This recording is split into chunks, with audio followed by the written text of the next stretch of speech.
Hello, this is C.H.E.K. Welcome back to my video blogs. Today I thought I'd talk to you about a concept that's very useful to enhance your training, particularly if you're an athlete. It's called variable depth, variable speed training. When I used to be the trainer of the Army boxing team, when I first started, I implemented weightlifting as part of their conditioning. There was a lot of fear amongst the boxers and coaches because in their experience, almost every fighter that had gotten involved in weightlifting or hired a personal trainer got slower. They lost their punching speed, and often as they got stronger in the gym, their knockout power diminished. And this is also true of sprinters and a number of athletes that need high-speed movement. But the secret was almost everybody was using bodybuilding type training and using slow speeds of movement, which can be fine for hypertrophy training, but if you stay there too long, the nervous system adapts. One of the greatest strength coaches I ever worked with in my life was Al Vermeil, who was the strength coach of the Chicago Bulls. And between his work with NBA teams and NFL teams, he had 13 championship rings. I don't think that's ever been done before. Al had a slogan: train slow, be slow. The body adapts to its environment. When I was doing a lot of research and rehabilitation and working in physical therapy clinics where I had to rehabilitate post-surgical knees and shoulders and all sorts of things, I did a fair bit of studying on speeds of movement at different joints, such as the knee, the hip, the shoulder, and common areas that you have to do rehab on. And what the research showed is that if I take a lot of research and break it down, there's basically three speeds or ranges of movement that the body adapts to. And don't take this as a solid objective thing because it's been years since I looked at the research, but it's a good generalization. From 0 to about 240 degrees a second is one area the body seems to adapt to. 240 to about 400 degrees a second, and then 400 degrees plus. So for those of you that aren't familiar with the term degrees a second, if you're ever reading research on human movement, and they're speaking of degrees a second, if you take your arm and you go 360 degrees on the count of 1001, that would be 360 degrees a second. You went 360 degrees in 1 second. So if you go 1001, that would be 720, etc. So generally, if you're training at 240 degrees a second, which is about that pace, which is about the pace that a lot of bodybuilders would train at, your nervous system will adapt, so you'll be strong when you're moving at those speeds. But once you jump to the next bracket, around 400 or 240 plus, there's going to be a transition zone in there where you're not going to have as much carryover. And then when you get plus 400 degrees a second, you're going to have minimal to no carryover. So this is very important. For example, if you're an athlete that's trying to improve their vertical jump and you're only doing heavy, slow squatting and you're not including any plyometrics or variable depth, variable speed training, you'll find that you get stronger and stronger in the gym, but your vertical jump only goes up to a certain point and then it plateaus. And for some athletes, it'll actually start going down because they'll start adapting to the slower speeds of movement. Now, I'm just going to demonstrate this on a squat today, but you can use this with almost any exercise. Of course, you'd have to be intelligent about it. But when you're doing things like the bench press, for example, you don't want to start bouncing off the bottom because you can tear the anterior capsule of your shoulder up. You can lead to all sorts of problems. So this type of training is for somebody that is well conditioned at the base level of conditioning and is ready for higher speed training with variations in depth of movement. So it's more like plyometric training with weights. Essentially, power training is what happens if you can complete the concentric-eccentric cycle in less than 1 second. Some researchers or books say 0.7 of a second. So if you're doing a squat and you're going all the way down and all the way up in less than 1 second, you're now getting into power training. And with variable depth, variable speed training, you have a lot of eccentric forces on the muscle.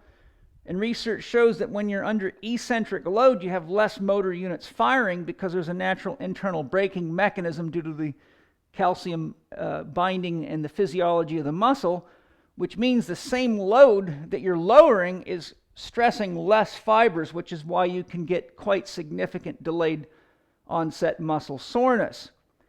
So you do want to be conscious of this. The next thing is breathing. You have to understand that when you're doing variable depth, variable speed training, it's hard to time your breaths to the movement because you could find yourself, for example, hyperventilating. So you have to use your own judgment as to how much load it is on your body. I typically wouldn't recommend doing this kind of training with any more than about 60% of your 1RM, or something that you can generally get about 30 repetitions, somewhere between 25 and 30 repetitions with, at least until you've built up some adaptability and you know what you're getting into. So when it comes to breathing, you have to find the right place to breathe relative to your speed and the dynamics of your movement, but make sure you're taking the breath in at points in the movement where you have the least load. Never try to breathe in, for example, when you're passing through the sticking point, or breathe out. Always make sure you're moving through the sticking point, which is the point of maximum resistance or mechanical inefficiency of any given exercise. So I'm going to give you a demonstration of a variable depth, variable speed back squat, just so you can get an idea of what it looks like. And again, you would be careful doing this. Start off maybe with a good solid warm-up, and then just one set of variable depth, variable speed training, and see how you respond to it. If you do well, go to 2 sets and build yourself up that way, because as I said, there can be quite a lot of delayed onset soreness, and it can come up as late as 2, even 3 days. All of a sudden you can get hit and go, what in the hell happened to me? As I've found out the hard way many times. So I'm just going to do a simple back squat.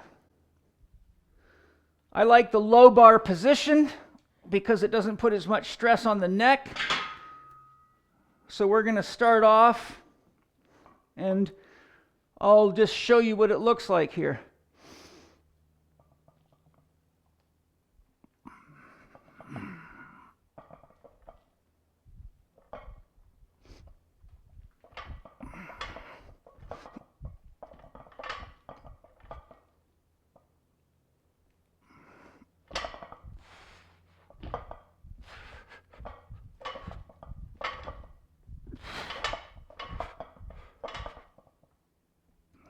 Okay, so there you